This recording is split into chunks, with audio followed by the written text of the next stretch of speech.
Praise the lord. Shalom అలైకుం. దేవుని పరిశుద్ధమైన నామానికి స్తుతి స్తోత్రములు కలుగును గాక. హల్లెలూయా, హల్లెలూయా. ఈరోజు ఉదయకాలం దేవుడు మనకి ఇచ్చిన పరిశుద్ధ ఆరాధన కొరకై దేవుని నామానికి స్తోత్రాలు చెల్లిస్తుంటున్నాం. Our God is good, God is good all the time, all the time God is good. Don Moen యొక్క సిగ్నేచర్ సాంగ్. ఆయన యొక్క పేరు చెప్తేనే ఆ పాట మతికొస్తుంది, ఆ పాట పాడగానే ఆయన మతికొస్తాడు. So that's God has given him a grace. దేవునికి వందనాలు. ఉదయకాలం దేవుని యొక్క వాక్యము మనకు ప్రత్యక్షమగినట్టుగా ప్రార్థన చేసుకుని దేవుని యొక్క వాక్య ప్రత్యక్షతలోనికి మనం ప్రవేశిద్దాం. లెట్స్ ఆల్ ప్రే. మహోన్నతుడా, సర్వాధికారి, జీవము గల తండ్రి, నీకు వందనాలు. మాట్లాడువాడవు నీవు ప్రభువా. వినగలిగిన చెవులను గ్రహించగల హృదయం, ఆ ప్రకారం నడుచుకునే మనసు మాకు అనుగ్రహించండి. పరిశుద్ధ ఆత్మదేవ, మాకు గూఢమైన అంశములెన్నో నీవు మాత్రమే బోధించగలిగిన వాడు. అట్టి జ్ఞానము, అట్టి జీవము, అట్టి రక్షణలోనికి మమ్మల్ని నడిపించమని నా నోటి మాటలు, మా హృదయ ధ్యానం నీ దృష్టికి అంగీకారంగా మలచమని నజరేయుడైన యేసు నామములో ప్రార్థించి వేడుకొంచుతున్నాం మా తండ్రి, ఆమేన్. దేవుని పరిశుద్ధమైన నామానికి స్తోత్రాలు. Please turn your Bibles with me to 1 Corinthians chapter 1 verse 18. మొదటి కొరింథీ మొదటి అధ్యాయం 18వ వచనం. అపోస్తలుడైన పౌలు కొరింథీయులకు రాసిన మొదటి పత్రిక మొదటి అధ్యాయం 18వ వచనం. అందరం కలిసి చదువుదాం. Let's all read together. అందరం కలిసి ఈ వాక్య భాగాన్ని చదువుదాం. సిలువను గూర్చిన వార్త నశించుచున్న వారికి వెర్రితనము, కానీ రక్షించబడుచున్న మనకు దేవుని శక్తి. మళ్ళీ చూద్దాం. సిలువను గూర్చిన వార్త నశించుచున్న వారికి వెర్రితనం, కానీ రక్షించబడుచున్న మనకు దేవుని శక్తి. దేవుడు తన వాక్యాన్ని ఉదయకాలం మన వెనుకల్లో దీవించునుగాక. సిలువను గూర్చిన వార్త, the message of cross. What can A cross have message? ఒక సిలువలో ఏం మెసేజ్ ఉంటుంది? ఒక కలప దొంగలలో ఏం మెసేజ్ ఉంటుంది? సిలువ మనకే రకమైనటువంటి వర్తమానాన్ని అందించగలుగుతుంది. ఉదయకాలం అపోస్తలుడైన పౌలు ఆయన నేర్చుకొని మనకు నేర్పిస్తున్నాడు. ఆయన గమలీయేలు పాదముల యొద్ద నిరంతరం శిష్యుడిగా ఉండి రోమా పౌరసత్వం కలిగి అనేకులకు బోధించగలిగి పరిసయ్యుడుగా, క్రీస్తు అంటే సహించలేనటువంటి ఒక క్రైస్తవ వ్యతిరేకిగా ఉన్నటువంటి వాడు సిలువను గుర్చిన వార్తల గురించి మనకు చెప్తున్నాడు. So he comes out. ఆయన ప్రభువు వలన వెలుగు నుండి రక్షణలోనికి వచ్చి క్రీస్తును అంగీకరించిన తర్వాత ఆయన సిలువను గూర్చిన సత్యమును ఆయన గ్రహించాడు. That's why he mentions the word foolishness. బుద్ధిహీనత, వెర్రితనం అనే మాట అక్కడ వాడాడు. సిలువను గూర్చిన వార్త ఎవరికి వెరితనము? నశించుచున్న వారికి వెరితనం. Those who perish, those who are going to the hell, పరలోకానికి కాకుండా నరకానికి వెళుతున్న వారికి, నిత్యనాశనానికి వెళ్తున్న వారికి, తమ యొక్క జీవితాలను తమకే ఎక్కడ పోతున్నామో నడిపించుకోలేనటువంటి స్థాయిలో ఉన్నటువంటి ప్రజలకు ఇది వెర్రితనము. It's a foolishness. ఇదొక బుద్ధిహీనత అన్నాడు. మొదటి అధ్యాయంలో చెప్పాడు. 2వ అధ్యాయం మధ్య భాగం వరకు కూడా ఆ బుద్ధిహీనత ఏంటో అని చెప్తూ వచ్చాడు. ఈ లోకానికి బుద్ధిహీనత మాకెంతో జ్ఞానవంతమైనది. ఈ లోకపు యొక్క జ్ఞానము మాకు బుద్ధిహీనత అని చెప్తున్నాడు. Foolishness of this world is wisdom to you. ఈ లోకపు జ్ఞానము, ఈ లోకపు వెరితనము మీకు జ్ఞానంగా అనిపిస్తుంది, కానీ మాకైతే అజ్ఞానమే. అపోస్తలుడైన పౌలు దాని గురించి ఎక్కువగా ప్రస్తావించకుండా he's standing on the message of cross. సిలువను గూర్చిన వార్త పైనే ఆయన మన యొక్క దృష్టిని ఉంచుతున్నాడు. హీ నోస్ ఎవ్రీథింగ్ పాత నిబంధనలు అబ్రాహాము తెలుసు, దానియేలు తెలుసు, దావీదు తెలుసు, నెహమ్యా తెలుసు, మీకా తెలుసు, మలాకి తెలుసు, అందరూ ఎంత గొప్ప ప్రవక్తలు తెలిసినా he sticks to the message of cross. సిలువ సందేశంకే ఆయన తన యొక్క వర్తమానాన్ని నిలుపుకుంటున్నాడు.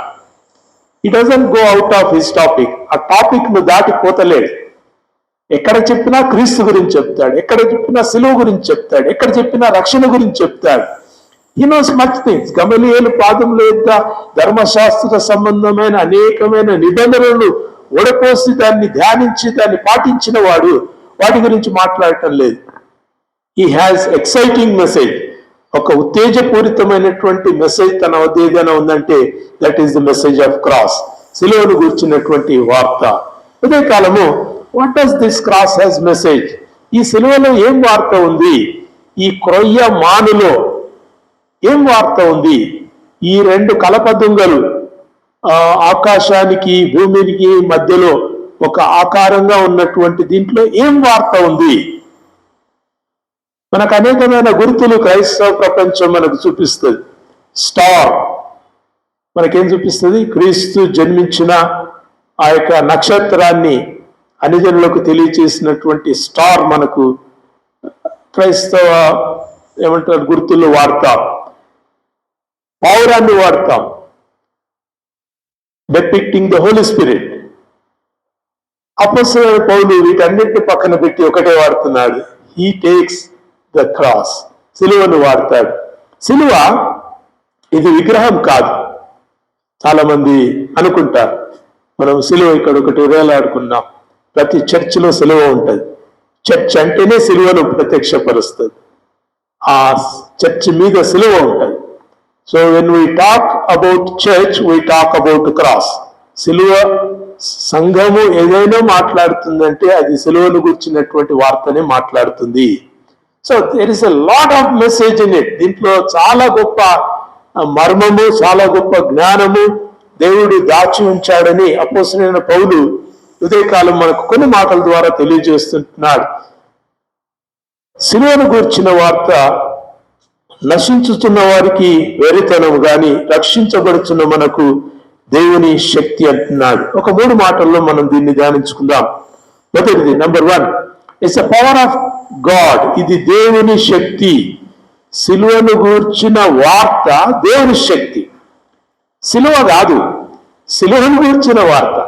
సిలువలో దేవుడు దాచి ఉంచిన దేవుని గొప్ప రక్షణ ప్రణాళిక, ఇది దేవుని జ్ఞానం అంటున్నాడు. నాట్ ద లాగ్స్, ఈ కొయ్యమానులు కావు, ఈ సిలువ మేకులు కావు, ఈ సిలువ యొక్క ఆకారము కాదు. సిలువ దేవుడు ఎందుకు ఇచ్చాడు? ఆ సిలువలో దేవుడు ఎందుకు మనకు విలువనుంచాడు? అది గొప్ప జ్ఞానం అంటున్నాడు. Is the wisdom of God, దేవుని యొక్క జ్ఞానం అని మనం తర్వాత నేర్చుకుంటాం. మొదటిది, ఇది దేవుని శక్తి అయి ఉంటున్నది. 1 పేతురు 1వ అధ్యాయం 20వ వచనం దయచేసి చదువుకుందాం. 1 పేతురు 1వ అధ్యాయం 20వ వచనం.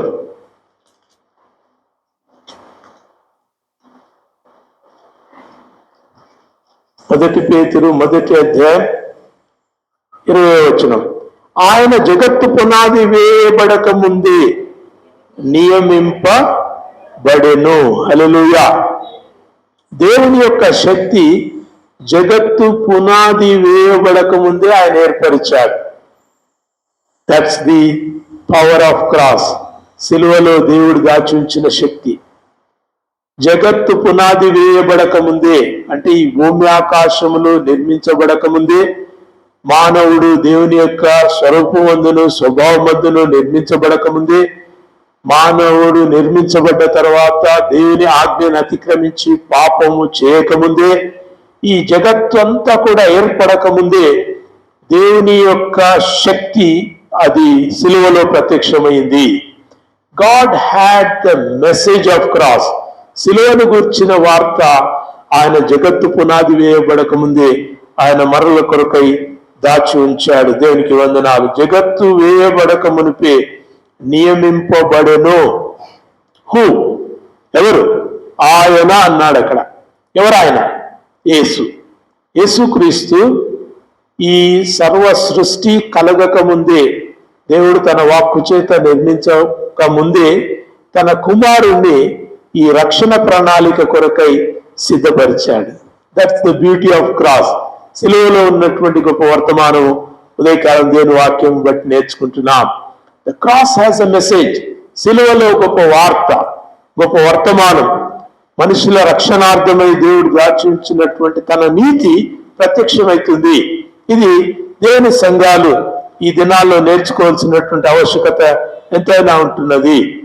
సిలువను గుర్చిన వార్త నశించుచున్న వారికి వెరితనం, కానీ రక్షణ పొందుతున్న వారికి మాత్రం ఇది దేవుని యొక్క గొప్ప శక్తి. There is power in the cross, there is power in the blood of Jesus.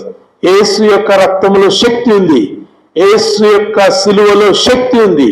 There is power. God has hidden his power and God has manifested his power through the cross. సిలువ ద్వారా దేవుడు దీన్ని ఏర్పరిచాడు. when we see what this cross, ఈ సిలువ historical గా ఏంటని మనం చూస్తే, ఒక క్రీస్తు పూర్వము 70 సంవత్సరాల క్రితము దీని గురించిన వార్త యూదులకు తెలియదు. రాసుకోండి, యూ కెన్ గూగుల్, దీన్ని మీరు వెతికి మళ్ళీ కంపేర్ చేసుకోవచ్చు. సిలువను గుర్చినటువంటి జ్ఞానము, సిలువను గుర్చిన ఆలోచన యూదులకు లేదు. యూదులకు ధర్మశాస్త్రం ఇవ్వబడ్డది, మీ అందరికీ తెలుసు. ధర్మశాస్త్ర ఆజ్ఞలు కంటికి కన్ను పంటికి పన్ను అనేటటువంటి విధంగా ఉన్నటువంటి ఆ కఠినమైనటువంటి ఆజ్ఞల్లో దేవుని దూషించినటువంటి వారికి ఒక మరణ శిక్షను అక్కడ విధించారు. దైవ దూషణ అనే నేరారోపణ ఉంటే వారికి మరణ శిక్ష. యేసుక్రీస్తు పైన పెట్టబడిన పెద్ద నేరం ఏంటంటే దేవుని దూషించాడు. నేనును తండ్రిని ఏకమై ఉన్నాము, నన్ను చూచినవాడు తండ్రిని చూచి ఉన్నాడు, నేను తండ్రిని కనపరుస్తున్నాను అని యేసుక్రీస్తు పలుమార్లు చెప్పాడు. తండ్రి నేను ఇద్దరం కలిసి ఒకే ఆలోచన చేస్తామనే మాట యోహాను సువార్త 10వ అధ్యాయంలో పలుమార్లు చెప్పాడు. So if you know the Father you will know me అని చెప్పాడు. నీకు తండ్రి ఎవరో తెలిసి ఉంటే నేనెవరో మీకు తెలిసి ఉండేది అన్నారు. ఇవన్నీ పెద్ద వారికి కష్టం కలిగించలేదు. వాళ్ళకి ఎక్కడ కష్టం వచ్చిందంటే, మీరు అపవాది సంబంధులు కాబట్టి తండ్రి యొక్క ఆలోచన మీరు తెలుసుకోలేకపోతున్నారు అనేసరికి రోషం వచ్చింది, కోపం వచ్చింది. మేము అబ్రహాము సంతానము, మేము అపవాది సంబంధులం అంటావా? మేము దయ్యపు జ్ఞానము కలిగిన వాళ్ళం అంటావా? అయితే మేము నీకు శిక్షను విధిస్తాము. దేవుని సంగమ, ధర్మశాస్త్రము దేవుని దూషించిన వారికి, దైవ దూషణ అనే నేరారోపణ ఉన్నవారికి ధర్మశాస్త్రము రాళ్లతో కొట్టబడవలెను అనేటటువంటి నియమము ఒకటి ఏర్పరిచింది. That's the punishment. వాళ్ళను ఎవరైనా కానీ దేవుని దూషిస్తే, దేవుని నామం వ్యర్థంగా ఉచ్చరిస్తే, ఆ దేవుని యొక్క నామాన్ని తనకు ఆపాదించుకుంటే ఆ వ్యక్తిని తీసుకుని వెళ్ళి రాళ్లతో కొట్టి చంపాలి. సో ఇప్పుడు ఒకవేళ యేసుక్రీస్తు పైన వారు నేరారోపణ గావించినటువంటి ఆ ముఖ్యమైన ఆ నేరము దైవదూషణ అయితే, they should kill him by stoning, రాళ్ల చేత కొట్టి చంపాలి. ఎందుకు ఈ మాట చెప్తున్నానంటే, దేవుని యొక్క శక్తి ఎంత ప్రత్యక్షమవుతుందో నేను మీకు జ్ఞాపకం చేస్తున్నాను. దేవుని యొక్క శక్తి ఏంటంటే, he brought the Romans into government. రోమా పరిపాలనను, యూదుల యొక్క రాజ్యాన్ని పరిపాలించే ఆ సమయానికి ప్రభు తీసుకుని వచ్చాడు. గలతీ పత్రిక 4:4 మనం చూస్తాం, కాలం పరిపూర్ణమైనప్పుడు దేవుడు తన కుమారుని పంపెను. కాలం ఎప్పుడు పరిపూర్ణమైంది అంటే, మనకి ఈ లోక చారిత్రక ఈ యొక్క నైసర్గిక స్వరూపం ప్రకారము ఈ యొక్క క్రీస్తు పూర్వము, క్రీస్తు శకము అని ఈ రెండుగా కాలం విభజించబడి ఆ సమయమందు దేవుడు తన కుమారుని పంపించాడు. దేవుడు తన కుమారుని పంపించే సమయానికి ఏం చేశాడంటే, God has brought the Roman rule. రోమా ప్రభుత్వాన్ని యూదులను ఏలేటట్టుగా దేవుడు వారిని ఇక్కడికి తీసుకుని వచ్చాడు. Why Roman rule? యూదుల పరిపాలనలో సిలువ లేదు, యూదుల ధర్మశాస్త్రంలో సిలువ శిక్ష లేదు. కానీ మోషే ఎలాగైతే ఇత్తడి సర్పాన్ని ఎత్తి పట్టుకున్నప్పుడు సావునకు లోనైన వారు పాము చేత కాటు వేయబడి చావడానికి సిద్ధమైనటువంటి వారు ఆ ఎత్తబడిన సర్పమును చూచి రక్షణ పొందారో, అలాగూ మనుష్య కుమారుడు పైకి ఎత్తబడ్డప్పుడు ఆ కుమారుని చూసిన వారు, ఆ కుమారుని అంగీకరించిన వారు, ఆ కుమారుని యొద్దకు వచ్చిన వారందరూ కూడా రక్షణ పొందాలని యేసుక్రీస్తు పాత నిబంధనలో ఒక ముంగుర్తును చూపించాడు. మీకు పలుమార్లు చెప్తా ఉన్నాను, పాత నిబంధన ఛాయ, క్రొత్త నిబంధన నెరవేరు. రాసుకోండి. The old Testament is a shadow and New Testament is a fulfilment. పాత నిబంధనలో జరిగిన ప్రతి క్రియ కూడా కొత్త నిబంధనలో జరిగబోదానికి ఛాయ అంటున్నది. It's a shadow. So what ever it happened, అక్కడ జరిగిన మొదటి ఆదాము కొత్త నిబంధనలో కడపటి ఆదాము, అక్కడ పాపమును శిక్ష దేవుడు ఏర్పరిచాడు, ఇక్కడ పాపపు యొక్క శిక్షను దేవుడు పరిపూర్ణం చేశాడు. You see, the Old Testament is the prediction and New Testament is the fulfilment. So how we rejoice, ఈ పాత నిబంధనను బట్టి కొత్త నిబంధనను బట్టి మనం ఎంతగా ధ్యానిస్తాం. కాలం పరిపూర్ణమైనప్పుడు దేవుడు తన కుమారుని పంపించాడు.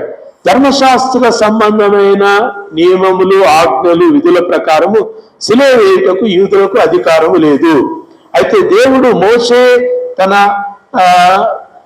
ఒక కర్రను ఎత్తి దానిపైన సర్పమును ఆయన ఎత్తి చూపించినప్పుడు ఆ సర్పమును చూచి చనిపోవు ఇశ్రాయేలీయులందరూ, పాపము చేత కాటు వేయబడిన ఇశ్రాయేలీయులందరూ ఎలాగూ రక్షణ పొందారో, ఈ కృత నిబంధనలో కూడా సిలువ పైన ఎత్తబడిన క్రీస్తును చూచి రక్షణ పొందటానికి దేవుడు నియమించాడు. అయితే దెర్ ఇస్ ఎ బిగ్ ఏమంటారు క్వశ్చన్. ధర్మశాస్త్ర సంబంధమైన ఆజ్ఞలలో సిలువ లేదు కాబట్టి హౌ క్యాన్ క్రాస్ కమ్, సిలువ ఎలాగొస్తుంది?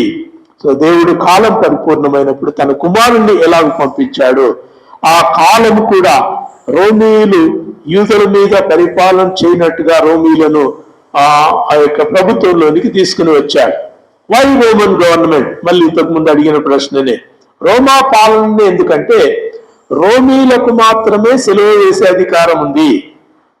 There was no government which could execute people on the cross of, సిలువ పైన మనుషులను చంపేటటువంటి ఆ పాలన ఏ ప్రభుత్వానికి లేదు. ఇక్కడ చాలా ఇస్లామిక్ రాజ్యాలు ఉన్నాయి. వాళ్ళ యొక్క చట్టాల ప్రకారం మనుషుల తలను నరికేస్తారు. తమ దేవుణ్ణి ఏమైనా అంటే తలను నరికేస్తారు. ఇంకొక చోట ఒకవేళ తమ దేవుణ్ణి ఏమైనా అంటే అగ్నిలో పడవేస్తారు. ఇంకొక చోట తమ దేవుణ్ణి ఏమైనా అంటే గొంతులు నరికేస్తారు. ఇంకొక చోట తమ దేవుణ్ణి ఒకవేళ దూషించారు అనేటటువంటి భావన ఉంటే వాన్ని అలాగే మంటలు తగలబెడతారు.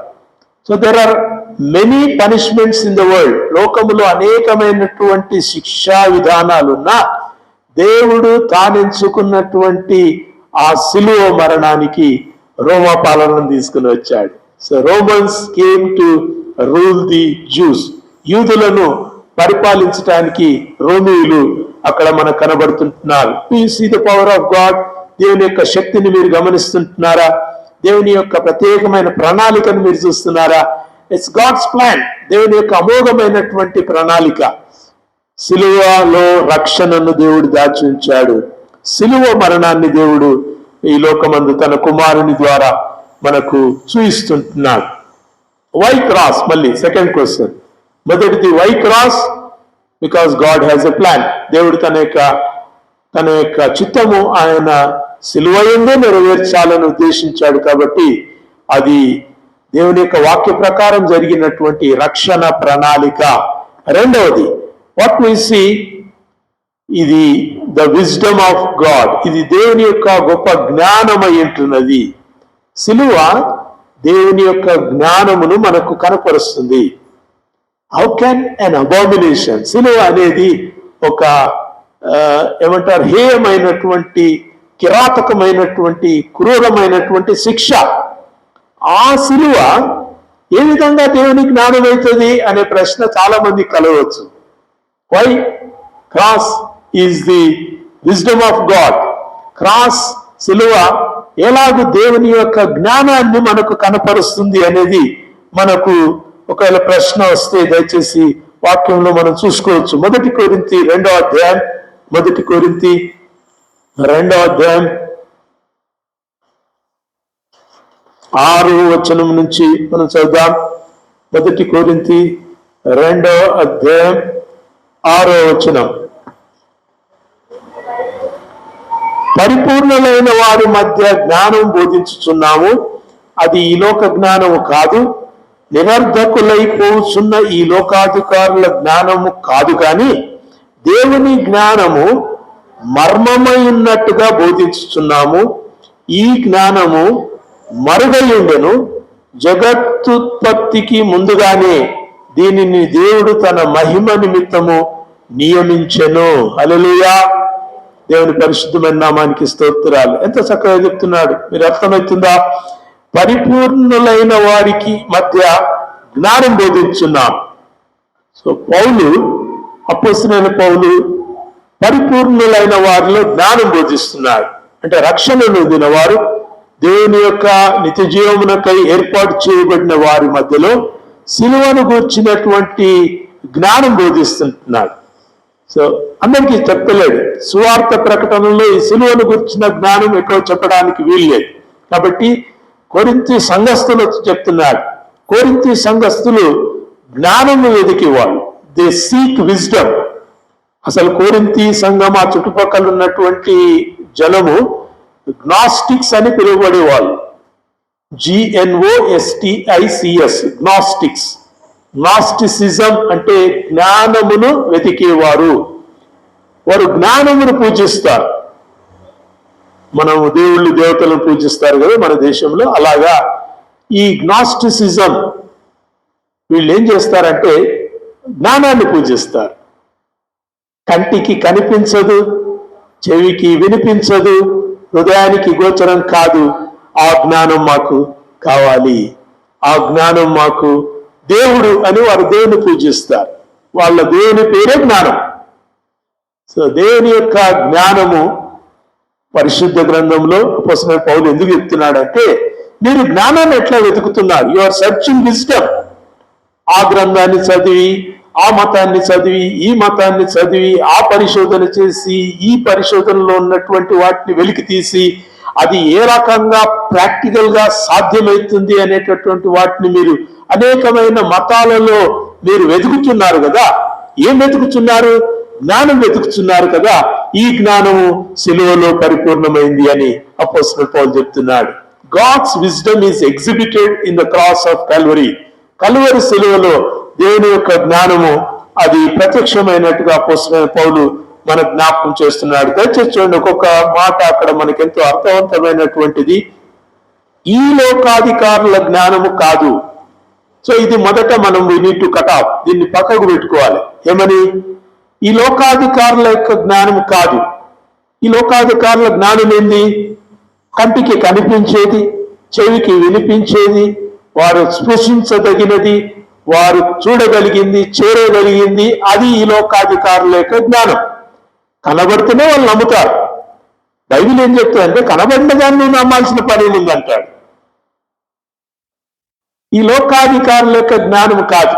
ఈ లోకాధికారుల యొక్క జ్ఞానము రీసెర్చ్ చేయదగింది. వారు రీసెర్చ్ చేస్తారు, పరిశోధన చేస్తారు, పరీక్షిస్తారు, శోధిస్తారు, దాంట్లో ఉన్నటువంటి మూలాలను వెతుకుతారు, దానికి సంబంధించినటువంటి ప్రత్యామ్నాయాలను బయటికి తీసుకుని వస్తారు. So by making a lot of research on a topic, ఒక అంశం పైన అనేకమైన పరిశోధనలు పరీక్షలు జరిపి they come to a conclusion, ఒక పరిపూర్ణమైనటువంటి ఆ ముగింపులోనికి వాళ్ళు వస్తారు. అది ఈ లోక జ్ఞానము. అయితే పౌలు అంటున్నాడు ఇది లోక జ్ఞానము కాదు. సిలువను గూర్చిన వార్త లోక జ్ఞానము కాదు. లోకము తర్కముల ద్వారా, వాదనల ద్వారా, వేదనల ద్వారా కనుగొనగలిగింది ఈ సిలువను గూర్చినటువంటి వార్త కాదు. సిలువను గూర్చిన వార్త లోకాధికారుల జ్ఞానమునకు సంబంధం లేదంటున్నాడు. దయచేసి 7వ వచనం చూడండి. 1 కొరింథీ 2వ అధ్యాయం 7వ వచనం. 1 కొరింథీ 2వ అధ్యాయం 7వ వచనం. అండర్లైన్ చేసుకుంటే చేసుకోండి. దేవుని జ్ఞానము ఎట్లుందంట? మర్మమై ఉన్నట్టుగా బోధించుతున్నాము. It's a mystery, it's a hidden treasure. దేవుని జ్ఞానము ఇది మర్మమైంది. ఒక నిధిని కావాలంటే నువ్వు తవ్వుకోవాలి. ఎవరో తవ్వు పెట్టరు, ఎవరంతటా వాళ్ళు తవ్వుకొని పోతారు. సోమాలియాలో అక్కడ ఉన్నటువంటి పరిసర ప్రాంతాల్లో భూగర్భంలో చాలా బంగారు నిక్షేపాలు ఉన్నాయంట. సో చాలా మంది పేదవాళ్ళు పోయి దాన్ని తవ్వుకుంటారు. తవ్వుకొని ఆ మంచి మంచి రాళ్లను, బంగారు రాళ్లను వాళ్ళు తీసుకొని వచ్చి వాళ్ళు అక్కడ ఉన్న వాళ్ళకి అమ్ముకుంటారు. 10 రూపాయలకి 20 రూపాయలకి అమ్ముకుంటారు. మనకి ఇక్కడికి వస్తే వేలు. కానీ అక్కడ 10-20 రూపాయలకు వాళ్ళు దాన్ని అమ్ముకొని వచ్చినటువంటి ఆ డబ్బుతోటి వాళ్ళు ఏదైనా కొనుక్కొని తింటారు. జ్ఞానము ఇది మర్మమైనట్టుగా అపోస్తలుడైన పౌలు బోధిస్తున్నాడు. You need to search. దేవుని వాక్యంలో ఉన్నటువంటి సిలువను గూర్చిన వార్త మర్మం అంటున్నాడు. మీరు వెతకాలి, మీరు దాన్ని శోధించాలి, పరిశోధించాలి, వాక్యములోనే పరిశోధించాలి. పరిశుద్ధాత్మ వెలుగులో ఆ యొక్క సత్యం ఏందో కనుగొనాలి. ఆ యొక్క దేవుని యొక్క ఏర్పాటు ఏందో కనుగొనాలి. దేవుడు ఎందుకు సిలువనించాడు, ఎందుకు సిలువ కొరకే రోమా పాలనను అక్కడికి తీసుకుని వచ్చాడు, రోమా పాలనలో సిలువ ద్వారా దేవుడు తన కుమారుని ఎందుకు రేలాడు తీశాడు. Why cross? ఒకవేళ నరికి వేయబడితే, రాళ్లతో కొట్టి చంపబడితే, అగ్నిలో వేసి తగలబెట్టబడితే అది రక్షణ కాదు. దేవుడు తన కుమారుణ్ణి ఆకాశమునకు భూమినికి మధ్యను రేలాడు తీశాడు. Hallelujah. You see that cross. సెలవులో ఉన్నటువంటి ఆ మర్మము కొంచెం మనం జ్ఞాపకం చేసుకుంటే, God wants him to exhibit his son. తన కుమారుణ్ణి ఈ లోకానికి రక్షణగా ప్రకటిస్తున్నాడు. ఆ ప్రకటన హోల్డింగ్ అంటారు కదా, మనం ఈ పోస్టర్లు చూస్తాం, చాలా ఎత్తుల్లో పెడతారు.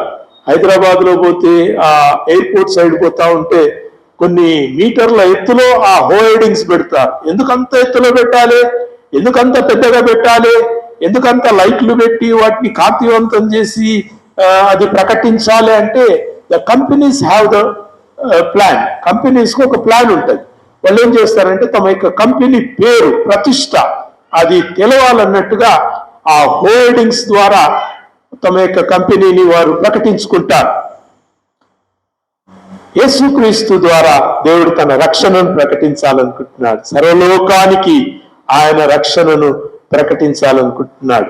యు సీ దట్ గొల్గొతా కొండ పైన, ఆ కొండ మీద, ఆ పైనున్నటువంటి స్థలంలో సిలువకు వేలాడదీసి ఆకాశమునకును భూమినికి మధ్య క్రీస్తును వేలాడదీసి ఆయన సిలువలో తన రక్షణను బహిరంగం చేశాడు.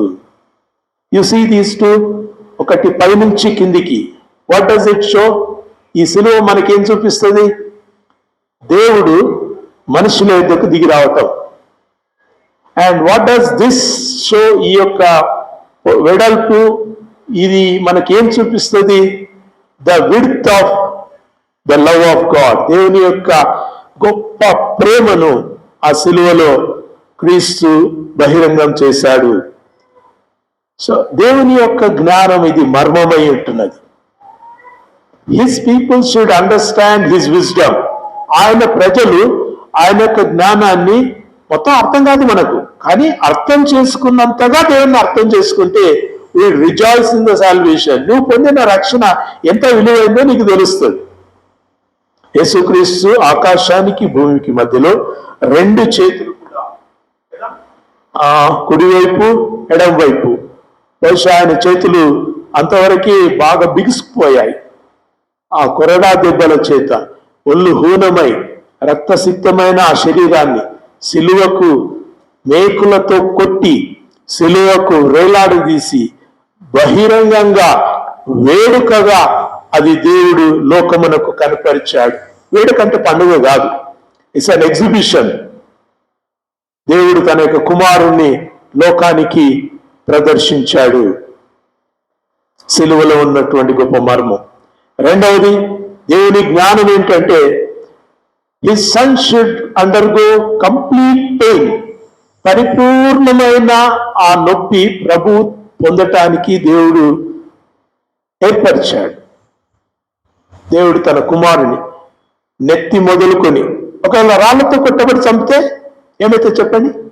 స్టెఫెను రాళ్లతో కొట్టబడి చంపబడ్డాడు. అంతకుముందు చాలా మంది రాళ్లతో కొట్టబడి చంపబడిన వాళ్ళు, ధర్మశాస్త్ర సంబంధమైన శిక్ష విధించబడిన వాళ్ళు పాత నిబంధనలు ఉన్నారు. రాళ్లతో కొట్టబడి చంపితే ఒక రాయి ఎక్కడైనా కనకకు పోయి తగిలితే ఇంక అయిపోయింది, అక్కడనే ప్రాణం విడిచిపోతారు. ఒకవేళ క్రీస్తు రాళ్లతో కొట్టబడి చంపబడి ఉంటే అది దేవుని యొక్క రక్షణ ప్రణాళిక సంబంధించినది కాదు. నడినెత్తి మొదలుకొని అరికాలి వరకు యెషయా 53లో చూస్తాం కదా,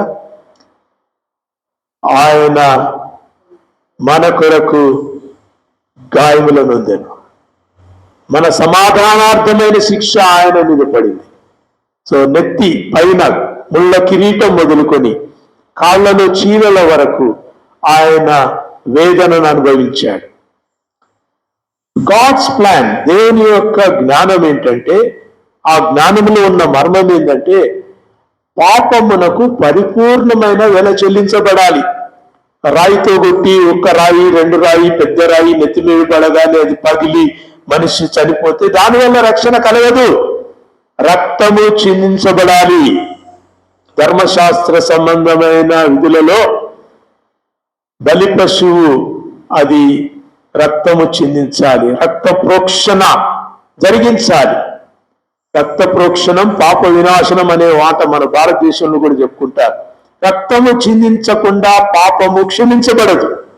రాళ్లతో కొట్టబడితే ఎక్కడో ఒకటి మూగదెబ్బ తాగినా కానీ మనిషి యొక్క ప్రాణం పోతుంది. కానీ క్రీస్తు తన యొక్క రక్తాన్ని పరిపూర్ణంగా కార్చడానికి దేవుడు ఆ యొక్క సిలువ యొక్క జ్ఞానమును మనకు బయలుపరిచాడు. రిజల్ట్ చాలా విషయాలు మనం నేర్చుకుంటాం. దానిన్న వెలుగు సాక్షులు మీరు చదవండి, ఎంత ఎంత అద్భుతంగా దేవుడు దాన్ని బయలుపరిచాడంటే, హౌ గాడ్ హ్యాస్ రివీల్డ్. దేవుడు ఎంత చక్కగా సిలువ యొక్క ఈ మర్మమును బయలుపరిచిన విధానం నేను కొంత దాంట్లో వివరించాను. హేరోదు ఎక్కడుంటాడు? గలిలయలో ఉంటాడు, తిబెరియులో ఉంటాడు. పిలాతు ఎక్కడుంటాడు? కైసరయలో ఉంటాడు. మీరు ఈ యొక్క ఇశ్రాయేలు యొక్క మాప్ చూస్తే యెరూషలేము ఇక్కడుంటే యెరూషలేముకు తిబెరేకు దాదాపు 100 మైళ్ళ దూరం. మైళ్ళు అంటే 115-119 కిలోమీటర్. ఈ యెరూషలేముకు కైసరయకు 82 కిలోమీటర్ల దూరం, 82 మైళ్ళ దూరం. రాసుకోండి, నేను చెప్పినవన్నీ మళ్ళీ మీరు పరీక్షించుకోవచ్చు. 80 మైళ్ళ దూరము కైసరయకు యెరూషలేముకు, తిబెరేకు యెరూషలేముకు 100 మైళ్ళ దూరం. ఎందుకు ఈ మాటలు చెప్తున్నానంటే, పిలాతు యొక్క అధికార మందిరం అక్కడ ఉంది, ఎక్కడ? కైసరేలో. హేరోదు యొక్క రాజమందిరం ఎక్కడుంది? తిబెరేలో ఉంది.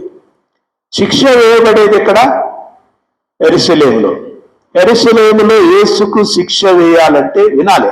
You would love it. మీరు ఎంత ఇష్టపడతారంటే, ఎంత ప్రభువును స్తుతిస్తారంటే, సిలువ వేయబడే సమయానికి దేవుడు అక్కడున్న రాజుని ఇక్కడికి పట్టుకొచ్చాడు, ఇక్కడున్న గవర్నర్ని ఇక్కడికి పట్టుకొచ్చాడు. యెరూషలేములో పస్కా పండుగ జరుగుతా ఉంది, మహాపస్కా. These are the days of paschal. ఈ పస్కా పండుగ జరిగించే దినాల్లో మహా గొప్ప వేడుక, మహాపస్కా అంటారు దీన్ని. చాలా గొప్ప వేడుక జరిగే పస్కా, బలి పశువు వధించబడకు దినాలు. యూదులందరూ కూడా రోమీల మీద సనుక్కుంటున్నారు.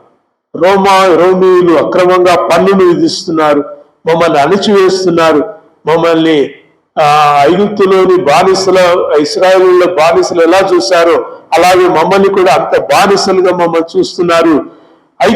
మన యొక్క యూదులను ఈ రోమీయులు అణిచివేస్తున్నారు అనేటటువంటి ఆ ఆక్రోషంలో ఉన్నారు వీళ్ళు. దే ఆర్ వెయిటింగ్ ఫర్ మెస్సయా. యూదులేమో మెస్సయ కొరకు చూస్తున్నారు. యేసు అంటాడు, నేనే తండ్రి వలన పంపిన అద్వితీయ కుమారుడైన క్రీస్తుని అంటాడు. నువ్వు మెస్సయ అయితే వచ్చి మమ్మల్ని రోమా పాలన నుంచి మమ్మల్ని విమోచించి మాకు యూదులకు రాజ్యాన్ని ఇవ్వాలి కదా. మేము చూసే మెస్సయ ఎట్లుంటాడంటే, కత్తితోనూ డాలుతోనూ వచ్చి దబా ఈ పిలాతును హేరోదును సమరించి ఈ యొక్క యూద ఇశ్రాయేలు జనాంగాన్ని విమోచించి వీరికి ఒక రాజ్యమును అనుగ్రహిస్తే యు ఆర్ మెస్సయ. కానీ నువ్వెందుకు వచ్చావు? మనుష్య కుమారుడు తన ప్రాణమును పెట్టుటకును ఆయన ఈ లోకానికి వచ్చాడు. అరే, we don't look for this Messiah. ఈ మెస్సయ కోసం నేను చూస్తలేవు. మేము చూసే మెస్సయ మమ్మల్ని వీళ్ళ నుంచి మమ్మల్ని విడిపించాలి. వాళ్ళపైన యుద్ధం చేస్తాడో లేకుంటే దేవుని నుంచి పరలోకం నుంచి ఏమైనా అగ్ని దిగి వచ్చేటట్టు చేస్తాడో మాకు తెలియదు, కానీ ఈ రోమా పాలనను అంతమొందించి మాకు యూదా పాలనను స్థిరపరిచేవాడే మాకు మెస్సయ. సో దేర్ మెస్సయ అంటే వాళ్ళు ఎదురు చూస్తున్న మెస్సయ వేరు. ఇక్కడ ప్రభువైన యేసుక్రీస్తు తండ్రి వలన పంపబడిన క్రీస్తుగా ఈ లోకానికి వచ్చిన మెస్సయ వేరు. తన ప్రాణమును పెట్టుటకు ఈ లోకానికి వచ్చాడు. ఈ యోహాను సువార్త 10వ అధ్యాయంలో ఈ మాటలన్నీ చెప్తే వాళ్ళ కోపం వస్తుంది.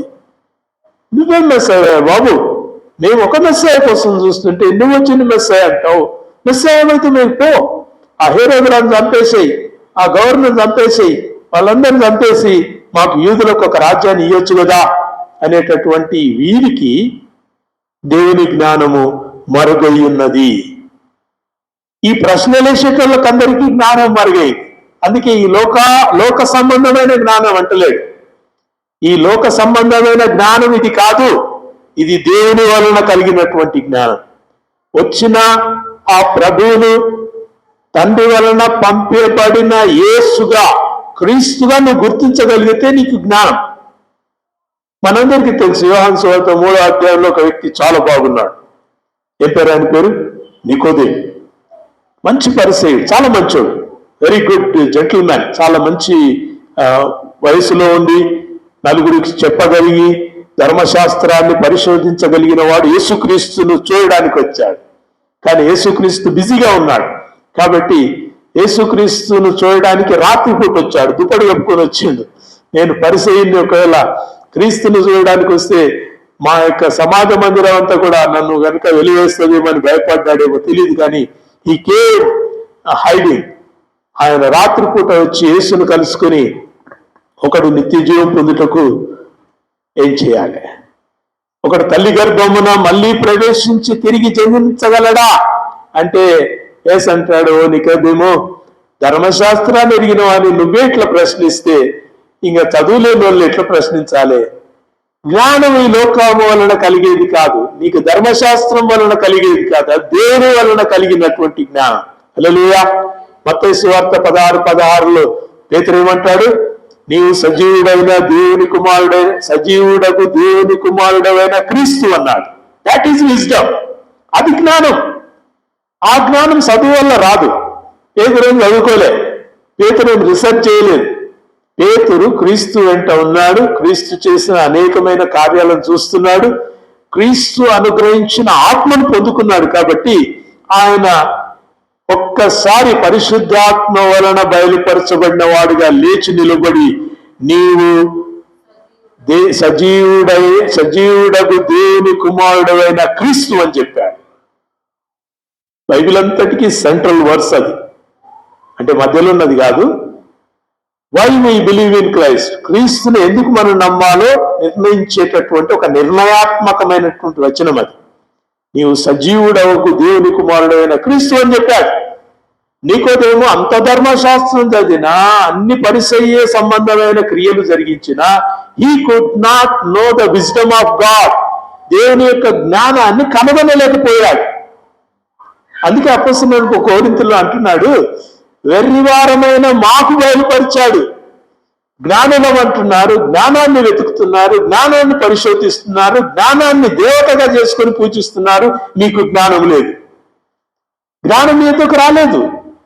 2వ అధ్యాయంలో అంటాడు, 1 కొరింథీ 2వ అధ్యాయంలో అంటాడు, శాస్త్రి ఏమయ్యను, జ్ఞాని ఏమయ్యను, వాడేమయ్యను, వీడేమయ్యను. ఎవరి వల్ల ఇది దొరకదు, ఇది దేవుని వల్ల కలిగినటువంటి జ్ఞానం. హల్లెలూయా.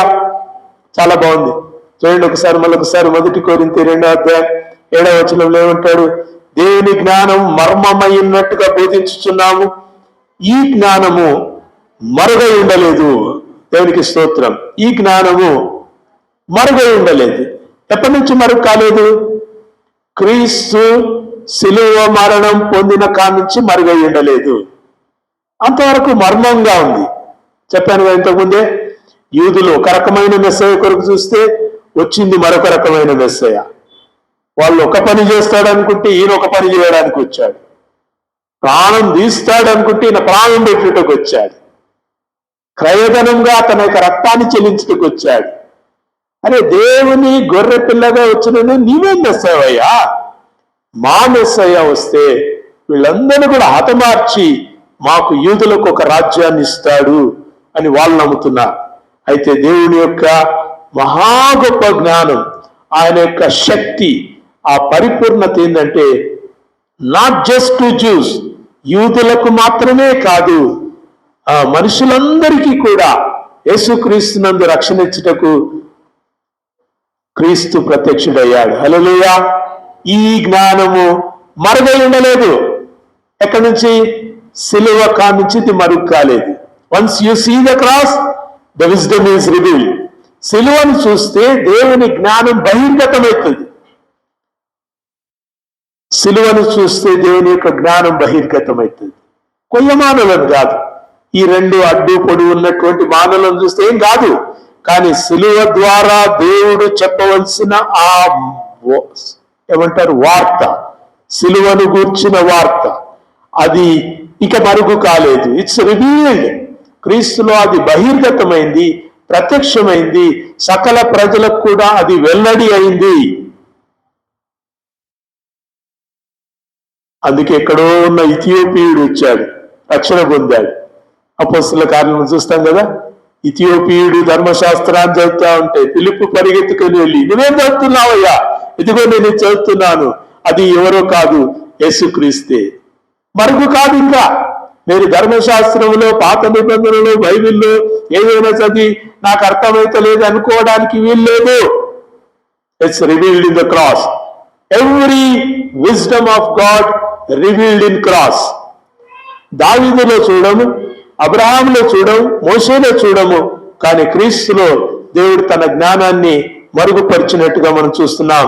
2 విషయాలు చూసుకున్నాం. మొదటిది, సిలువ దేవుని యొక్క శక్తిని ప్రదర్శిస్తుంది. God has a power to bring down. And సిలువ దేవుని యొక్క జ్ఞానమును జ్ఞానమును బయలుపరుస్తూ ఉంది. దేవుని యొక్క జ్ఞానమును సకల ప్రజలకు బయలుపరిచింది. తిబెరేలో ఉన్నటువంటి హేరోదును, కైసరేలో ఉన్నటువంటి పిలాతును యెరూషలేముకు వచ్చి బలి పశువు 6 గంటల్లో వధించబడాలి, పస్కా దినమందే వధించబడాలి, పస్కా వధించబడు సమయానికే, పస్కా బలి ప్రాణం పెట్టవలసిన సమయానికే క్రీస్తు శిలువ మరణం పొందాలి. And God in his wisdom, God in his power, దేవుడు తన యొక్క జ్ఞానములో ఏర్పరిచి తన యొక్క శక్తి ద్వారా ఇవన్నీ కూడా సమకూడి జరిగేటట్టుగా చేశాడు. యూదుల పాలనలో సిలువ లేదు, సిలువ వేయగలిగిన రోమీలను తీసుకొచ్చాడు.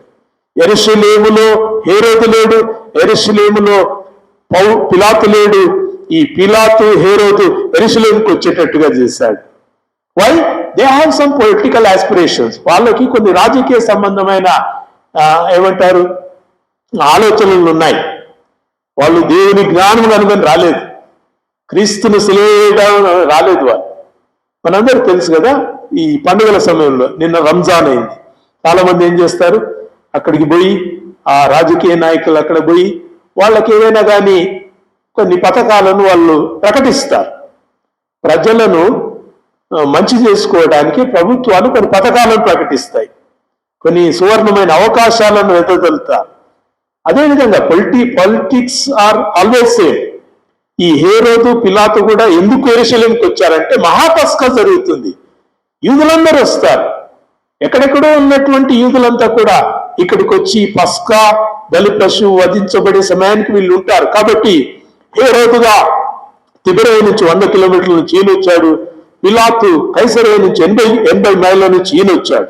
ఇద్దరు వచ్చి పిలాతు మందిరంలో పిలాతు ఉన్నాడు, హేరోదు యొక్క మందిరంలో హేరోదు ఉన్నాడు. They are waiting. ప్రజలకు మనం ఒక తాయిలాలను ప్రకటిద్దాం, కొన్ని వరాలను ప్రకటిద్దాం. వాళ్ళు ఏం కోరుకుంటారో వాళ్ళు అడిగింది ఇద్దాం, లేకుంటే వాళ్ళు అడగక ముందే మనం కొన్ని ఇద్దాం. ఎందుకంటే వాళ్ళు మన పైన వ్యతిరేకత ఎక్కువైతుంది. కాబట్టి ఈ వ్యతిరేకత తగ్గించాలంటే వాళ్ళకి ఏమైనా చేయాలి. ఆ ప్రణాళికతో వాళ్ళు వచ్చారు, కానీ దేవుడు తన యొక్క ప్రణాళిక ప్రకారం వాళ్ళని ఇక్కడికి తీసుకొచ్చాడు. పడాతన్ ఆ గెత్సెమనే తోటలో యేసుక్రీస్తు బంధించబడిన రాత్రి 2 గంటల సమయంలో బంధించబడితే బలి పశువు త్రాళ్లతో కట్టబడిన సమయంలో ఆ బలి పశువుకు శిక్ష విధించాలి. శిక్ష విధించడానికి అన్న ఎదురు తీసుకుని పోయారు. వెలుగు సాక్షులు దయచేసి చదవండి, యూ సీ మోర్ ఎక్స్ప్లిసిట్, చాలా వివరంగా చూడగలుగుతారు. అన్న ఎద్దకు తీసుకుపోయాడు, అన్నానేమో కయప ఎద్దకు తీసుకుపోయాడు. కయప అన్న ఇద్దరు కలిసి సన్హెద్రిన్ సభ ఎద్దకు తీసుకుపోయారు. సన్హెద్రిన్ సభ ఎద్దకు పోయిన తర్వాత బాగా వినాలి, యూదులు రోమీలను అంగీకరించని వాళ్ళు. అప్పుడే వీళ్ళకు పెద్ద రాజకీయ సంబంధమైన ఆలోచనలు వచ్చాయి. ఏమని, మనము ఏమంటారు, మన పాలకులకు తెలియకుండా మనం శిక్ష విధించలేం కదా, కాబట్టి మనం శిక్ష ఖరారు చేయకుండా ఏం చేద్దాం, పిలాతుకు మనం తీసుకొని పోదాం. యూదులు పిలాతు దగ్గరికి తీసుకుపోవడమా? అస్సలు చేయరు. కానీ యేసుకు సిలువ వేయాలంటే వీళ్ళ చేతుల్లో లేదు. కాబట్టి ఎక్కడ తీసుకుపోవాలి? పిలాతు దగ్గర తీసుకోవాలి. పిలాతు దగ్గరికి తీసుకుపోతే పిలాతు ఏమో నానా విచారణ జరిపి ఈయనలో ఏ దోషము నాకు కనబడట్లేదు అంటాడు. అయినా సరే నాకంటే పైన ఉన్నవాడిని నేను గౌరవిస్తానని, ఎక్కడున్నావు హేరోదు అని ఒక ఫోన్ కాల్ కొడితే, ఫోన్లేని లేవు కానీ నేను ఒక ఎగ్జాంపుల్ గా చెప్తున్నాను. ఎక్కడున్నాడు హేరోదు? అక్కడనే ఉన్నాడు యెరూషలేములో. అరే ఇక్కడనే ఉన్నాడు హేరోదు. కాబట్టి నాకంటే పైన ఉన్నటువంటి ఆ రాజు దగ్గరికి పంపిస్తానంటే హేరోదు దగ్గరికి పంపితే హేరోదు యేసుక్రీస్తుని గేలి చేసి మళ్ళీ పిలాతు దగ్గరికి పంపిస్తాడు. మొదటి పేజీలోనే ఇవ్వబడ్డది, 6 న్యాయస్థానాల్లో అన్యాయమే. హల్లెలూయా. 6 న్యాయ సభలు, అన్న, కయప, సన్హెద్రిన్ సభ, పిలాతు, హేరోదు, మల్ల పిలాతు. ఒక కోర్టులో న్యాయం జరగకుంటే, సెషన్ కోర్టులో జరగకుంటే హైకోర్టుకు పోతారు, డిస్ట్రిక్ట్ కోర్టు జరగలేదంటే హైకోర్టుకు పోతారు, హైకోర్టులో జరగలేదంటే సుప్రీంకోర్టుకు పోతారు. సుప్రీంకోర్టు అయినా హేరోదు దగ్గరికి పోతే కూడా హేరోదు మళ్ళీ హైకోర్టు దగ్గరికి పంపించాడు. ఇది అన్యాయపు శిక్ష విధించబడింది. చాలాసార్లు దేవుని జ్ఞానం అర్థం కానిది ఏంటంటే, మాటల్లో మన యొక్క ఆలోచనలు ఏమనుకుంటామంటే యూదులు శిక్షించారు. మనకు పాట కూడా ఉంది, యూదా చెప్పలు నీకు సిలువ వేశారా. యూదులు శిక్షించారు, మనుషులు శిక్షించారు. ఎవరు శిక్ష వేసింది? దేవుడే తన కుమారుని యందు శిక్షను పరిపూర్ణం చేశాడు. That's the beauty of the Bible. ఇది దేవుని జ్ఞానం.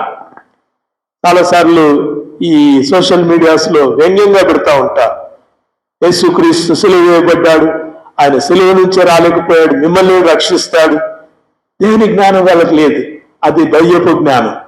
దేవుని జ్ఞానం ఏంటంటే that his son would die. ఆయన యొక్క కుమారుడు మనుషులందరి పక్షంగా ఆయన చనిపోవాలి, మనుషులందరి పక్షంగా ప్రాణం పెట్టాలి. ఆయన పెట్టిన ప్రాణం ద్వారా మనుషులందరూ కూడా విమోచన పొందాలి. దట్స్ విజ్డమ్ ఆఫ్ గాడ్, దేవుని జ్ఞానం. మూడవది చూసుకొని మనం ముగించుకుందాం. మొదటిది దేవుని శక్తి, పవర్ ఆఫ్ గాడ్. రెండవది విజ్డమ్ ఆఫ్ గాడ్, దేవుని యొక్క జ్ఞానం. మూడవది దేవుని యొక్క ప్రేమ. గాడ్ లవ్స్ యు, దేవుడు నిన్ను ప్రేమిస్తున్నాడు. దేవుడు మనల్ని అంతగా ప్రేమించాడు. ఎంతగా ప్రేమించాడు? తన కుమారుణ్ణే మనకిచ్చేంతగా ప్రేమించాడు. నీకేం కావాలి? చాలాసార్లు ప్రజలందరూ దేవుణ్ణి ఎందుకు ఎంచుకుంటారంటే ఫర్ దేర్ నీడ్స్, వాళ్ళకు అవసరాలు ఉంటాయి కాబట్టి దేవుడు. దేవుడైతే ఏమంటారు కదా, ఏ రాయితే పళ్ళు రాళ్ళు కొట్టుకోవడానికి అన్నట్టు, ఏ దేవుడైతే మాకు ఇస్తే చాలు, మా కష్టాల నుంచి బయట తీస్తే చాలు, మాకు ఉద్యోగం ఇస్తే చాలు, మాకు ఇల్లు ఇస్తే చాలు, మాకు బండి ఇస్తే చాలు. దేవుణ్ణి they have made into A business ఏమంటారు పార్ట్నర్గా చేసుకున్నారు. దేవుడు అంటే వాళ్ళకి ఇచ్చేటోడే దేవుడు. ఆపద మొక్కుల వాడు, అనాథ రక్షకుడు, త్రాహిమాం శరణం శరణం అనిపోతుంటాను. దేవుడు అనేవాడు హీఈస్ సావరెన్ గాడ్. ఆయన సార్వభౌముడైన దేవుడు. ఆయన పుట్టించుటకును చంపుటకును అధికారం కలిగినటువంటి వాడు. పుట్టించాడా? దేవునికి స్తోత్రం చెప్పాడు. చంపాడా? దేవునికి వందనాలు చెప్పండి. You need to know God. ఈయన జీవం గల దేవుడు. జీవం లేని దేవుడు గల వాళ్ళు జీవం గల దేవుని దగ్గరికి వచ్చేసరికి ఈ దేవుడు కూడా అట్టే ఉండాలనుకుంటారు. అది సమస్య. ఎట్టుండాలి? మేము పోయి గంట కొడితే మాట్లాడాలి, మేము పోయి ఊదువత్తులు పెడితే మాట్లాడాలి, మేము పోయి ఇది చేస్తే మాకు ఇది ఇవ్వాలి, వరాలు ఇవ్వాలి, మాకు ఏమంటారు ఈ లోక సంబంధమైన అనేకమైన ఐశ్వర్యాలు, అష్టైశ్వర్యాలు, సుఖభోగాలు ఇవ్వాలి. దేవుడు అంటే వాళ్ళకి అది. కానీ your God is a living God. నీ దేవుడు ఒక జ్ఞానవంతుడైన దేవుడు, నీ దేవుడు శక్తిమంతుడైన దేవుడు, నీ దేవుడు ప్రేమగల దేవుడు. నీకు చిన్న చిన్న వాటిని కాదు, ఆయన తన కుమారుణ్ణి ఇచ్చాడు. ఈ గేవ్ హిస్ సన్, తన కుమారుణ్ణి ఇచ్చాడు.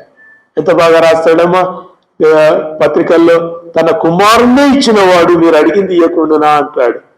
దేవునికి స్తోత్రం. దేవుడు తన కుమారుణ్ణి నీకు ఇచ్చాడు. Why? That he would die for your sins. మనం అందరం చదువుకుంటాం కదా, యోహాను సువార్త 3:16 ఏం చెప్తాం చెప్పండి? కంటకు వచ్చిన వాళ్ళు చెప్పాలి. యోహాను 3:16 వస్తుంది. ఎంతమందికి వస్తుంది చెప్పండి? గడికి చెప్పాలి. దేవుడు లోకమును, వాట్ ఏ బ్యూటీ, దేవుడు లోకమును ఎంతో ప్రేమించాడు, ఎంతో ప్రేమించాడు. His vast is amazing, eminent. అసలు దాని యొక్క ఎత్తు లోతు వెడల్పు పొడవు కొలవజాలన్నటువంటి ప్రేమ దేవుని యొక్క గొప్ప ప్రేమ. దేవుని యొక్క గొప్ప ప్రేమ క్రీస్తునందు మనకు అగుపరిచాడు. సిలువలో దేవుడు తన యొక్క ప్రేమను మనకు చూయించాడు. యూనో యేసుక్రీస్తు ఎక్కడ సిలువ వేయబడ్డాడు మీకు తెలుసు కదా? యెరూషలేములో గొల్గొతా కొండపైన, కల్వరి కొండపైన క్రీస్తు సిలువ వేయబడ్డాడు. Why that place? భారతదేశం ఎందుకు కాదు, అమెరికాలో ఎందుకు కాదు, ఆస్ట్రేలియాలో ఎందుకు కాదు, ప్రపంచానికంతటికీ కేంద్రికమైనటువంటి యెరూషలేములో దేవుడు తాను ఎన్నుకున్నటువంటి ప్రజలలో నుంచి వచ్చిన తన కుమారుణ్ణి, ఇశ్రాయేలుగా పేరు పెట్టినటువంటి వారిలోంచి దేవుడు తన కుమారుణ్ణి ఈ లోకానికి అనుగ్రహించి ఆ కుమారుని యందు మన యొక్క రక్షణను పరిపూర్ణం చేశాడు. ఇట్స్ గాడ్స్ లవ్, దేవుని యొక్క మహా గొప్ప ప్రేమ. హెబ్రీయులకు రాయబడిన పత్రిక 2వ అధ్యాయం, హెబ్రీయులకు రాయబడిన పత్రిక 2వ అధ్యాయం 14వ వచనం చదువుదాం. హెబ్రీయులకు రాయబడిన పత్రిక 2వ అధ్యాయం 14వ వచనం. కాబట్టి ఆ పిల్లలు రక్తమాంసములు గలవారై ఉన్నందున ఆ ప్రకారమే మరణము యొక్క బలము గలవారిని, అనగా అపవాదిని మరణము ద్వారా నశింపచేయుటకును, జీవితకాలమంతయు మరణ భయం చేత దాస్యమునకు లోబడిన వారిని విడిపించుటకును ఆయన కూడా రక్త మాంసములలో పాలువాడయ్యేను. ఈ part the blood and flesh of us, మన యొక్క రక్త మాంసములలో ఆయన పాలువాడయ్యాడు. అది దేవుని యొక్క మహా గొప్ప ప్రేమ, మహా గొప్ప ప్రేమ. ఎందుకొరకు చూడండి, అక్కడ మొదటిది అపవాది నీ మరణం ద్వారా నశింప చేయుటకు. అపవాదికి మరణము మాటల ద్వారా కాదు, మరణం ద్వారా జరుగుతుంది. మరణం ద్వారా, క్రీస్తు యొక్క మరణం, యేసు యొక్క మరణం ద్వారా అపవాది నశింపజేయబడ్డాడు.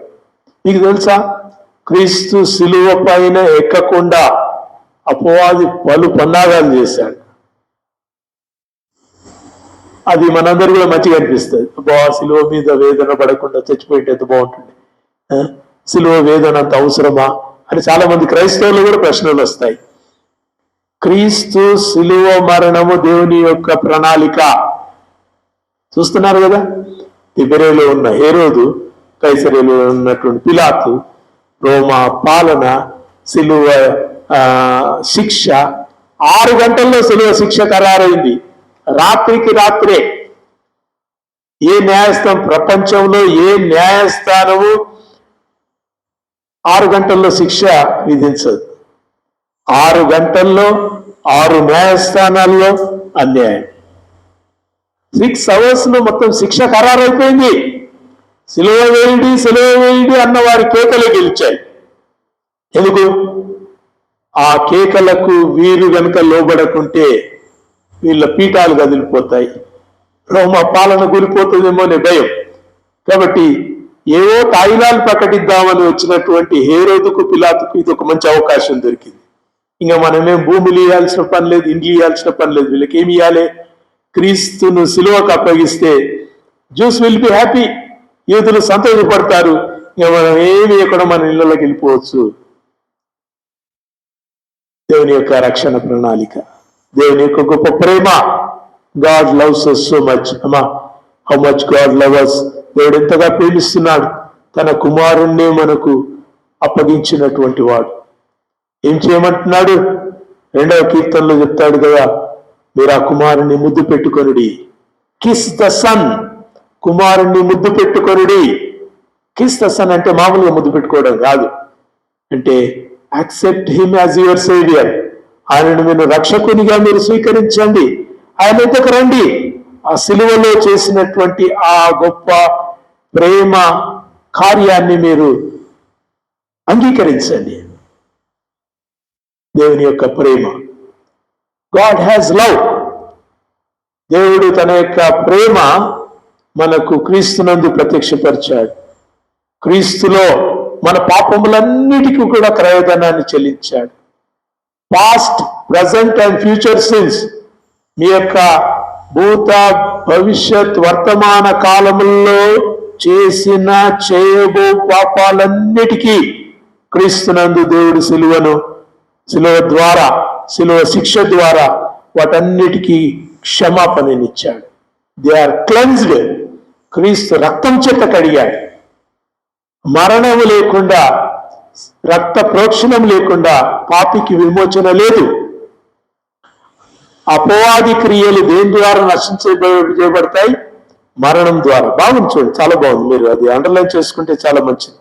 Go and meditate upon it. ఇంటికి పోయిన తర్వాత బాగా ధ్యానించండి.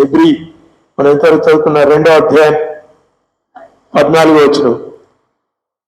అపవాదిని మరణం ద్వారా నశింపజేయటం. వాడు he died on that day. అపవాది మరణము ఆ రోజు ఇంకా నిశ్చయమైపోయింది. అపవాదికి ఇంకా నరక శిక్ష వానికి ఖరారైపోయింది. ఎప్పుడు?